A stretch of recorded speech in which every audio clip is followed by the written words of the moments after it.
All right, so originally released in 1999, I've been waiting for a long time for these to come back, and they finally retroed. I feel like Nike did like one major flaw though on this release.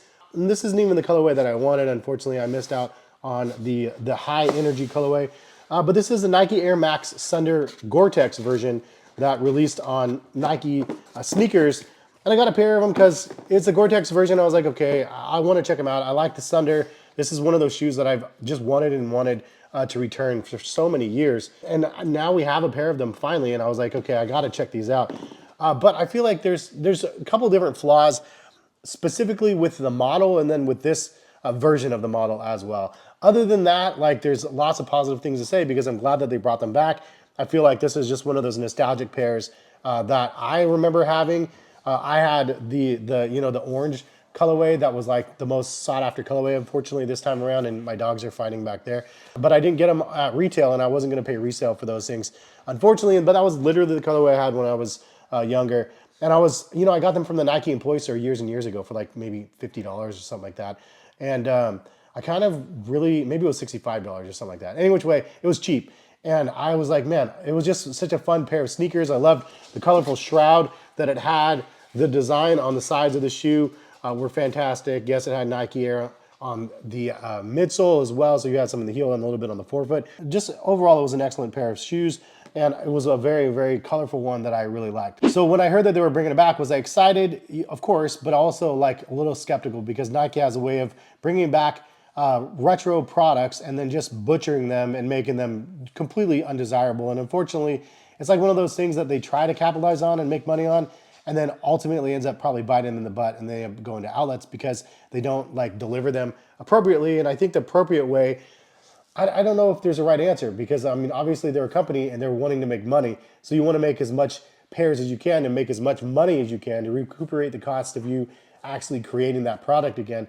The downside is there's a lot of people like myself that really wanted the product because I had a pair of them back in the day, or I remember them from back in the day and I wanted them back in the day and now I want another pair. But there's a lot of people that don't have that nostalgia attached to it. And so trying to capture the nostalgia from the people that have it and then also create new nostalgia with new consumers, it's a tough market to be able to do something like that. And I feel like the major reason why that Nike failed in this shoe is because of the price point. They dropped them at $180 for the base pair. And this Gore-Tex pair, which I'm going to be returning, was $210. Like $210 for this shoe. Absolute travesty. And I'm pretty sure this was like $120, maybe $130 pair of sneakers from back in the day. It wasn't the high-end Air Max pair. So why are they giving us premium like Air Max prices on a pair that was like a mid-level Air Max shoe? That to me doesn't make any sense. This should have been $150, no higher, with inflation and everything else for the base model, $170 for the Gore-Tex version. I got them because I wanted to try them out and see how they were. It gives me like nostalgic vibes for sure. I look at the shoe, I'm like, dude, I'm so happy that they brought the Sunders back. But the downside, again, the price points are crazy. I love the outsole too, the grip, and then you could see through, and you have like that really bright orange on the bottom of this one. I think that looks fantastic. But anyway, it's the price point. The price point is the clear indicator of why this shoe is gonna fail every single release that comes out after this. My dogs are still fighting right there.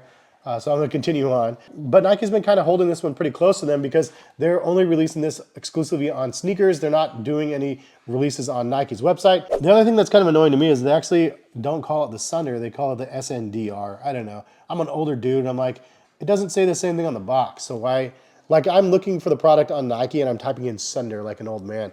But it's SNDR. So I guess I'm not as cool as like the people out there that are making this stuff up. The other thing that I want to complain about, dude, is why are there so many women's exclusive colorways of this shoe? It's like 5 different colorways of women's shoes in this, and then there's one colorway for men's. This is a women's colorway that I got because it was the only one that they had available. I don't care if it's a women's exclusive or not, but and this is not Nike's fault. It's something in the market where we need to change that. I feel like if they standardize the length of the shoe, then that would be a positive. Like obviously UK sizing makes sense. But also then standardize the width. Like you can have a regular wide and extra wide. I don't know why that's such a big deal. And then everybody can kind of know what they have instead of having to make the size adjustments. I'm in a cranky mood. My dogs are barking the whole time I'm trying to record and I'm still sick, so I apologize.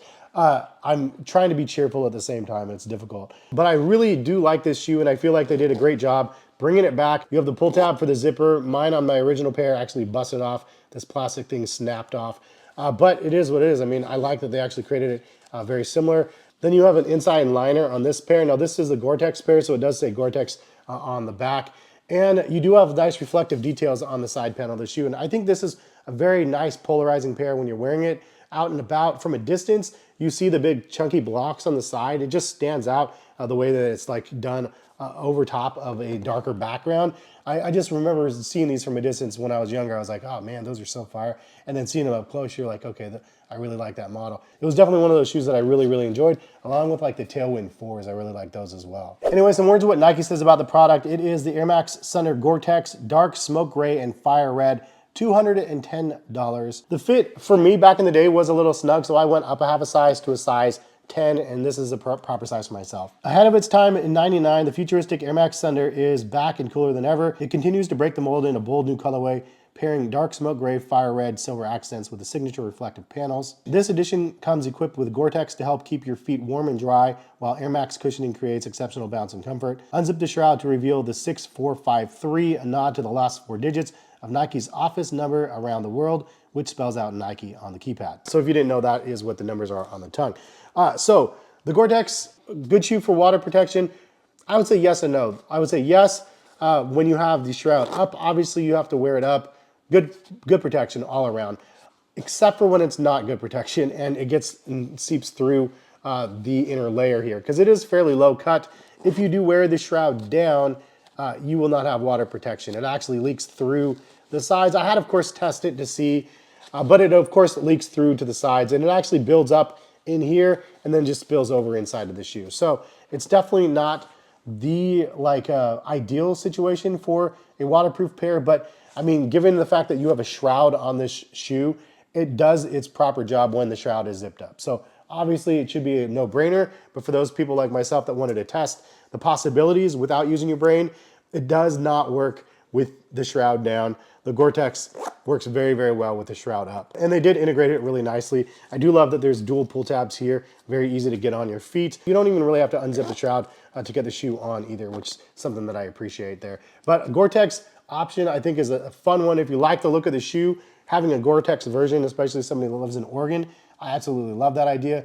Is it the best option for the price point?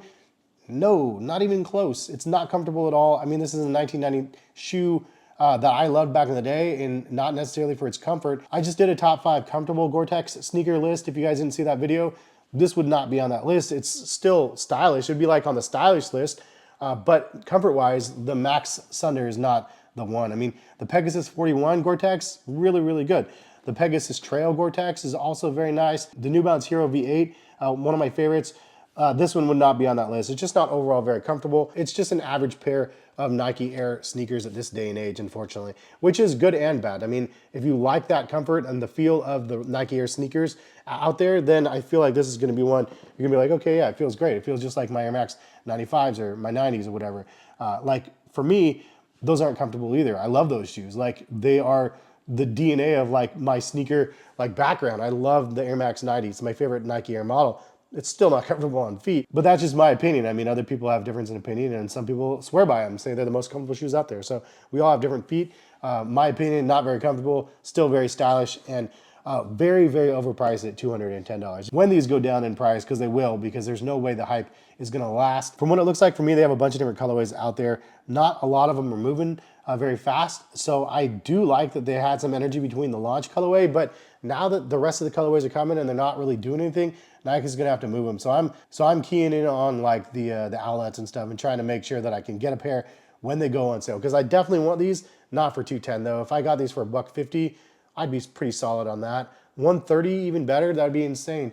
I'd be like, this is amazing. It'd be like back in the day getting a really dope shoe for a really good price. This is a dope shoe for a very inflated price in my opinion, and I'd rather just wait for it to go back down. So but leave a comment in the comment section. What do you guys think about the Air Max Sunders, the launch of it? Of course, I still want the main colorway that dropped.